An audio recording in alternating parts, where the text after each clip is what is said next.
ಇನ್ನು ಕಲ್ಯಾಣ ನಗರಕ್ಕೆ ಕರ್ಕೊಂಡು ಹೋಗ್ತೀವಿ ನಿಮಗೆ. ಕಲ್ಯಾಣ ನಗರದ ಹಲವು ಮನೆಗಳಿಗೆ ಜಲ ದಿಗ್ಬಂಧನ. ಜನ ಬೆಳಗ್ಗೆದ್ದು ಹೊರಗಡೆ ಬರೋದಕ್ಕೂ ಭಯ ಪಡೋ ಪರಿಸ್ಥಿತಿ. ನೆಲಮಹಡಿ ಮನೆ ಡೋರ್ ಓಪನ್ ಆಗದೆ ಪರದಾಟವನ್ನು ಅನುಭವಿಸಿದ್ದಾರೆ. ಹಲವು ಮನೆಗಳಿಗೆ ರಾಜಕಾಲುವೆ ನೀರು ನುಗ್ಗಿದೆ. ಮನೆ ಹೊರಗಡೆ 3 ರಿಂದ 4 ಅಡಿ ನೀರು ನಿಂತ್ಕೊಂಡು ಬಿಟ್ಟಿದೆ. ಮನೆಯಿಂದ ನಿವಾಸಿಗಳು ಹೊರ ಬರೋದಕ್ಕೆ ಪರದಾಟ. ವಾರ ಪೂರ್ತಿ ಕೆಲಸ ಮಾಡಿರ್ತಾರೆ. ಸಂಡೇ ಒಂದಿನ ರೆಸ್ಟ್ ತಗೊಳ್ಳೋಣ ಅಥವಾ ತಮಗಾಗಿ ಮೀಸಲಿಡೋಣ ಈ ದಿನ ಅಂತ ಅನ್ಕೊಂಡಿರ್ತಾರೆ. ಆದರೆ ಇಲ್ಲ, ಇವತ್ತಿನ ದಿನ ಕ್ಲೀನಿಂಗ್ಗೆ, ಮಳೆಗಾಗಿ ಮಳೆ ನೀರನ್ನ ಹೊರ ಹಾಕೋದಕ್ಕೆ ಮೀಸಲಿಡೋ ತರ ಆಗ್ಬಿಟ್ಟಿದೆ. ಇನ್ನು ಕಲ್ಯಾಣ ನಗರದ ವಾಸ್ತವ ಚಿತ್ರಣವನ್ನ ನಮ್ಮ ಪ್ರತಿನಿಧಿ ಸತ್ತಾರ್ ವಿವರಿಸಿದ್ದಾರೆ. ನೋಡ್ಕೊಂಬರೋಣ. ಮಳೆಯಿಂದ ಕಲ್ಯಾಣ ನಗರದ ಸರಿಸುಮಾರು 20ಕ್ಕೂ ಅಧಿಕ ಮನೆಗಳಿಗೆ ರಾಜಕಾಲುವೆ ನೀರು ನುಗ್ಗಿದೆ. ಸದ್ಯ ನಾನೀಗ ಕಲ್ಯಾಣ ನಗರದಲ್ಲಿದ್ದೀನಿ.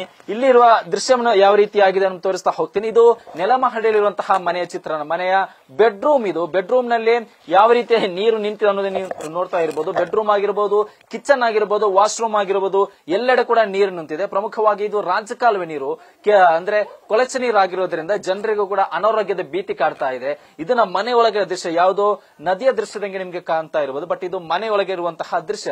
ಅದ್ರ ಜೊತೆಗೆ ಇದು ಒಂದು ಮನೆಯಲ್ಲ, ನಿಮ್ಗೆ ನಮ್ಮ ಬಲಭಾಗದಲ್ಲಿ ಕೂಡ ನಿಮ್ಗೆ ದೃಶ್ಯ ತೋರಿಸ್ತಾ ಹೋಗ್ತೀನಿ. ಅಲ್ಲಿರುವಂತಹ ಸರಿಸುಮಾರು 5-6 ಮನೆಗಳಿಗೆ ನೀರು ನುಗ್ಗಿದೆ. ರಾತ್ರಿ ಅಂದ್ರೆ ಮನೆಯ ಡೋರ್ ಓಪನ್ ಮಾಡಕ್ಕೂ ಜನರು ಹಿಂದೆಟ್ ಹಾಕುವಂತಹ ಪರಿಸ್ಥಿತಿ ಇದೆ.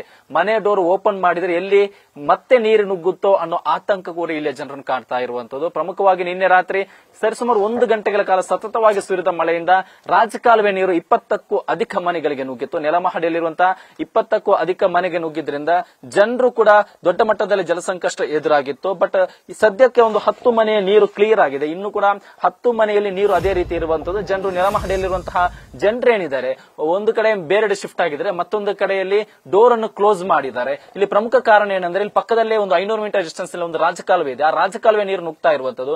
ಆ ರಾಜಕಾಲುವೆ ಒತ್ತುವರಿಯಾಗಿದೆ. ಅದರ ಜೊತೆಗೆ ನೀರು ಸರಾಗವಾಗಿ ಹರಿದು ಹೋಗಲು ಮಾಡಬೇಕಾದ ವ್ಯವಸ್ಥೆಯನ್ನು ಅಧಿಕಾರಿಗಳು ಮಾಡಿಲ್ಲ. ಯಾಕಂದ್ರೆ ಪ್ರತಿ ವರ್ಷ ಕೂಡ ಈ ರೀತಿಯ ಸಮಸ್ಯೆ ಆಗುತ್ತೆ. ನೀರು ಹರಿದು ಹೋಗಲು ಸರಾಗವಾದ ವ್ಯವಸ್ಥೆ ಮಾಡಿದ್ರೆ ಈ ರೀತಿ ನಮಗೆ ಸಮಸ್ಯೆ ಆಗ್ತಾ ಇರಲಿಲ್ಲ. ಯಾಕಂದ್ರೆ ಪ್ರತಿ ಮಳೆಗೂ ಕೂಡ ಇಲ್ಲಿ ನೀರು ನುಗ್ಗುತ್ತೆ. ಆದ್ರಿಂದ ನಮಗೆ ಇದಕ್ಕೊಂದು ಪರ್ಮನೆಂಟ್ ಆಗಿ ಸೊಲ್ಯೂಷನ್ ಬೇಕು ಅನ್ನೋ ಆಗ್ರಹವನ್ನು ಕೂಡ ಇದೀಗ ಜನರು ಇಡ್ತಾ ಇರುವಂತದ್ದು. ಕ್ಯಾಮರಾ ಪರ್ಸನ್ ನವೀನ್ ಜೊತೆ ಸತ್ತಾ, News First, Bengaluru. News First, ನಿರ್ಭೀತಿಯಿಂದ ನಿಮ್ಮ ಪರವಾಗಿ.